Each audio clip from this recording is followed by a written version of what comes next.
নজর আমাদের শালবনীতে আজ জিন্দালদের তাপবিদ্যুৎ কারখানা, সেই কারখানা তাপবিদ্যুৎ কেন্দ্র তার উদ্বোধন হবে। সেই উদ্বোধন মুখ্যমন্ত্রী মমতা বন্দ্যোপাধ্যায় করবেন।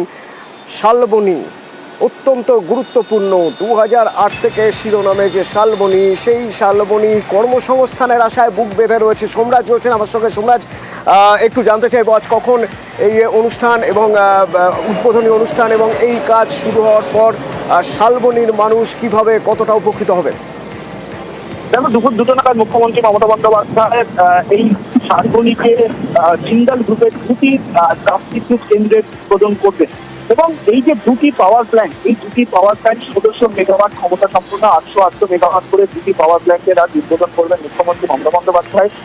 এবং এই কাজ শেষ করতে, অর্থাৎ দুটি পাওয়ার প্ল্যান্টের কাজ শেষ করতে 4 বছর সময় লাগবে, তেমনটাই জিন্দাল গোষ্ঠীর তরফে জানানো হচ্ছে। পশ্চিম মেদিনীপুরের শালবনীতে 4100 একরেরও বেশি জমি রয়েছে এবং তার মধ্যে 1700 একর জমির ওপর এই পাওয়ার প্ল্যান্ট গড়ে তোলা হবে। 15,000 কোটি টাকারও বেশি টাকা বিনিয়োগ হবে এই দুটি পাওয়ার প্ল্যান্ট তৈরির জন্য। জিন্দাল গোষ্ঠী মনে করছে এর জন্য, অর্থাৎ এই দুটি পাওয়ার প্ল্যান্ট তৈরি হচ্ছে তার জন্য কর্মসংস্থান তৈরি হবে প্রায় 5,000-এর কাছাকাছি, যার মধ্যে স্থানীয়দের মধ্য থেকেও কর্মসংস্থান হবে 2,000-এরও বেশি। তাই জিন্দাল গোষ্ঠী এখনো পর্যন্ত অনুমান করছে। ফলত তুমি জানো যে বিশ্ববঙ্গ বাণিজ্য সম্মেলনে জিন্দাল গোষ্ঠীর তরফে সজ্জন জিন্দাল তিনি ঘোষণা করেছিলেন যে শালবনীতে তারা পাওয়ার প্ল্যান্ট করবেন এবং সেই ঘোষণা 2 মাসের মধ্যেই তা বাস্তবায়ন হচ্ছে। জিন্দাল গোষ্ঠীর তরফে এই পাওয়ার প্ল্যান্টের যে আনুষ্ঠানিক যে শিলান্যাস করবো তা হবে আজকে। 4 বছরের মধ্যে এই কাজ শেষ হবে এবং যে বিদ্যুৎ উৎপাদন হবে সেই বিদ্যুৎ উৎপাদনের মধ্যে একটা অংশ তারা রাজ্যকে দেবে। ইতিমধ্যেই রাজ্যের সঙ্গে সেই চুক্তিও প্রায় শেষ পর্যায়ে। সব মিলিয়ে আজকে অন্তত ধন্যবাদ সোমরাজ। 16,000 কোটি বিনিয়োগ করছে জিন্দালরা প্রথম পর্যায়ে এবং তাদের দাবি প্রকল্পে 5,000 কর্মসংস্থান হবে। নজর থাকবে শালবনীতে আমাদের আজ দুপুরে পাওয়ার প্ল্যান্টের শিলান্যাস এবং আশায় বুক বেঁধে রয়েছে শালবনী কর্মসংস্থানের জন্য।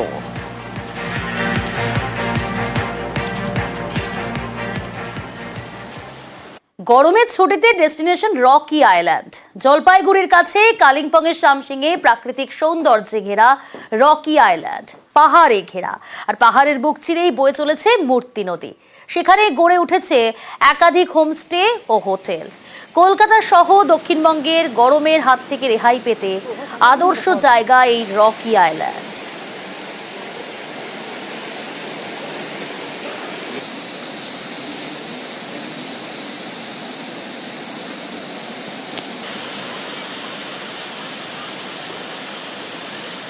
খুবই সুন্দর জায়গা। আমি আগে একবার এসেছি, এটা আমার এখানে দ্বিতীয় ভিজিট। এগুলো অ্যাকচুয়ালি অফবিট জায়গা, তো খুবই ভালো লাগে। রকি আইল্যান্ড দিক থেকে কুমাইয়ের দিকে যাওয়া যায়। আমি তো সাজেস্ট করবো আসুন, খুব সুন্দর জায়গা এবং অফবিট ন্যাচারাল। একটু ওয়েদার আপডেট দিই আপনাদের। ব্যবসা গরমে অবশেষে স্বস্তির বৃষ্টি শুরু হয়েছে উত্তর 24 পরগনার স্বরূপনগর বাদুড়িয়ায় বৃষ্টি। কালো মেঘে ঢেকেছে বসিরহাট, হিঙ্গলগঞ্জ। আমার সঙ্গে রয়েছে প্রতিনিধি অনুপম। আবহাওয়া কেমন সেখানে? হ্যাঁ দেখো প্রিয়াঙ্কা, সকাল থেকেই কিন্তু বসিরহাট, হিঙ্গলগঞ্জ, স্বরূপনগর, বাদুড়িয়া সহ বিস্তীর্ণ এলাকা জুড়ে কালো মেঘ পড়েছিল এবং কিছুক্ষণ আগে থেকেই কিন্তু স্বরূপনগর এবং বাদুড়িয়ার একাংশ জুড়ে মুষলধারে বৃষ্টি শুরু হয়েছে এবং বাদুড়িয়া এবং বসিরহাট, হিঙ্গলগঞ্জ এবং হাসনাবাদ জুড়ে কালো মেঘ পড়ে রয়েছে। এখানেও কিন্তু যখন তখন বৃষ্টি কিন্তু হওয়ার সম্ভাবনা, তারই কিন্তু যে ওয়েদার যেটা বলছে সেরকমই কিন্তু পরিস্থিতি, যখন তখন বৃষ্টি আসতে পারে। তবে স্বরূপনগর এবং বাদুড়িয়ার একাংশে কিন্তু মুষলধারে বৃষ্টি হচ্ছে, তার ফলে এই স্বরূপনগর এবং বাদুড়িয়ার যেসব এলাকায় যেসব চাষের জমি বা যেসব ধান যারা কেটে রেখেছিল মাঠে, তার কিন্তু একটা ক্ষতি হওয়ার সম্ভাবনা। বেশ, ধন্যবাদ অনুপম। আসছি পরের খবরে। মোবাইল অ্যাপেই দেখা যাবে স্কুলে ঢোকা বেরোনোর সময়। স্মার্টফোনে অ্যাপ ইনস্টল করে দেখতে পারবেন অভিভাবকরা। দিনহাটার সরকারি স্কুলে অভিনব উদ্যোগ। আরো ডিটেল জানাবে শুভঙ্কর রয়েছে আমার সঙ্গে। শুভঙ্কর, সত্যিই তো অভিনব উদ্যোগ। এবার মোবাইল অ্যাপেই দেখা যাবে স্কুলে তার সন্তান কখন ঢুকলো, কখন বেরোলো। হ্যাঁ প্রিয়াঙ্কা, দেখো একেবারে তোমাকে জানিয়ে রাখি, এটা হচ্ছে দিনহাটার একটা প্রাইভেট স্কুল।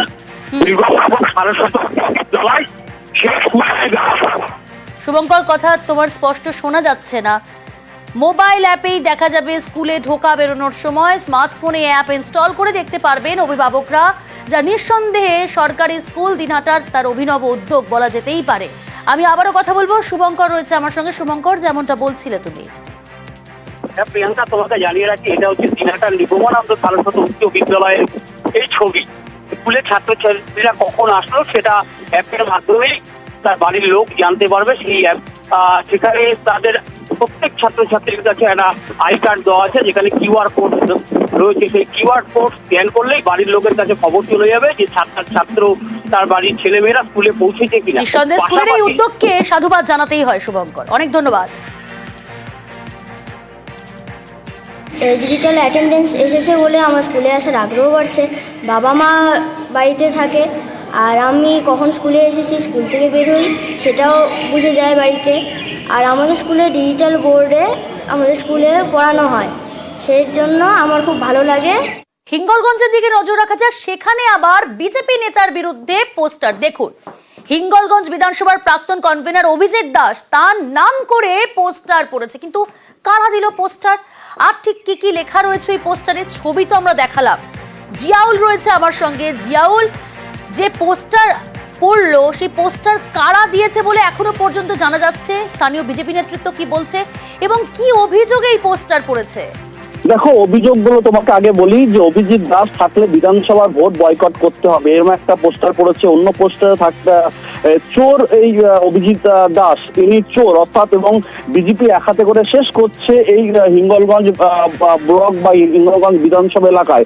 এই ধরনের পোস্টার, একাধিক পোস্টার কিন্তু ছেয়ে গেছে একেবারে দুলদুলি, বিষপুর, হিঙ্গলগঞ্জের বিভিন্ন এলাকায়। কিন্তু এই যে নেতার নামে পোস্টার পড়েছে তার একদম স্পষ্ট দাবি যে তিনি কোনো দুর্নীতির সঙ্গে যুক্ত না, দুর্নীতি করেনি। সবটাই শাসক দল এই পোস্টার মেরেছে। তার কারণ 26-এ একদম স্পষ্ট যে শাসক দল তৃণমূল কংগ্রেস সেখানে হারছে বিশাল ব্যবধানে, ফলে তার জন্য এই পোস্টারিং করেছে। অন্যদিকে শাসক দলের বিধায়ক অর্থাৎ দেবেশ দাস তার স্পষ্ট দাবি যে সবটাই নিজেদের মধ্যে গোষ্ঠীকন্দল, কে কোন পদ নেবে এই নিয়ে যেমন গন্ডগোল, অন্যদিকে যে বিধানসভা অনুযায়ী যে অর্থ আসে কেন্দ্র থেকে সেই টাকা সবটাই কে কত ভাগ নেবে এ নিয়ে নিজেদের মধ্যে গন্ডগোল, এবং তার জন্যই তারা পোস্টার মেরেছে। ফলে এ নিয়ে একটা রাজনৈতিক চাপানোতন শুরু হয়েছে হিঙ্গলগঞ্জ বিধানসভা এলাকায়।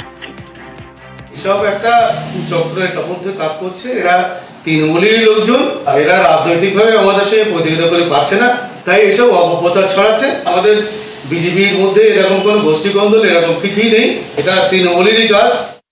অভিজিৎ বাবু তৃণমূলের দিকে যে তীরটা শুনছেন সেটা শুনে উনি কি খুব স্বস্তি পাবেন? এই দলের কি ক্ষমতা আছে, কি ক্ষমতা আছে সেটা তো 26 সাল বলে দেবে। আমি আগে বলবো যে কাজটা করেছে সে অসভ্য কাজ করেছে, নোংরা কাজ করেছে, সুতরাং যে করেছে সে নিন্দনীয়। আর উনি সেই নিন্দার যে জবাব দিয়েছেন সেটা আরো নিন্দার যোগ্য। পাতপ্রতিমে আসার জন্য উনি নিজেই হয়তো ষড়যন্ত্র করে এই কাজটা করেছেন। প্রাথমিকে 32,000 চাকরি বাতিল মামলা, 28 এপ্রিল মামলার মূল পর্বের শুনানি। বিচারপতি তপব্রত চক্রবর্তীর ডিভিশন বেঞ্চে শুনানি। আপনাদের জানিয়ে রাখবো, প্রাথমিকে 32,000 চাকরি বাতিল মামলা, 28 এপ্রিল মামলার মূল পর্বের শুনানি। বিচারপতি তপব্রত চক্রবর্তীর ডিভিশন বেঞ্চে শুনানি। আরো ডিটেল জানাবে এ বিষয়ে অর্ণব রয়েছে, প্রতিনিধি অর্ণব।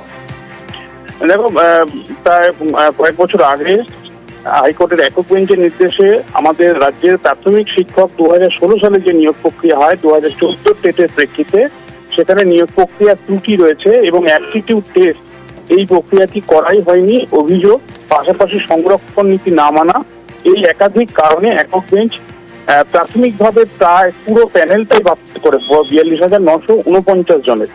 পরে দেখা যায় যে যারা ট্রেন, যারা প্রশিক্ষিত তাদের ক্ষেত্রে এই অ্যাপটিটিউড টেস্টের নাম্বার আসুক বা না আসুক তাদের চাকরিতে এফেক্ট করছে না।